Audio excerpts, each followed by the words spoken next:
এক মানুষের জীবনের সবচেয়ে বড় সম্পদ তার স্ত্রী সন্তান নাকি সোফা? কথা কন, আরে বলেন না, সবাই বলেন। এক মানুষের জীবনের সবচেয়ে বড় অর্জন বিল্ডিং নাকি স্ত্রী সন্তান?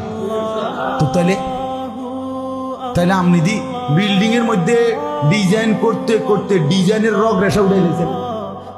কিতা ঘটনা কিতা? আপনি যে দরজার মধ্যে নকশা করতে করতে অনার দরজাই খুঁজে পাওয়া যায় না নকশার কারণে। কথা বলেন না কেন? সোফার মধ্যে নকশা করতে করতে আপনি দিটার মধ্যে কত জাতের নকশা করলেন, আপনি সোফার কত নকশা করলেন, আপনি ঘরের কত নকশা করলেন, কত রঙে সাজাইলেন, কত কালারের রং দিয়া বিল্ডিং সাজাইলেন। তা আপনার স্ত্রীর জীবন সাজাবেন না? আপনার মেয়ের জীবন সাজাবেন না? আপনার ছেলের জীবন সাজাবেন না? এরা কি ফালতু জিনিস? এরা কি ফেলে দেওয়ার জিনিস যে তোরটা তুই ঠিক কর? বেডিরে কইছেন আপনারটা তোমারটা তুমি ঠিক করো, আমারটা আমি ঠিক করি।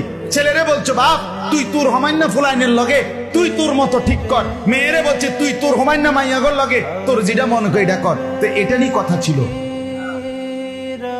এটা তো কথা ছিল।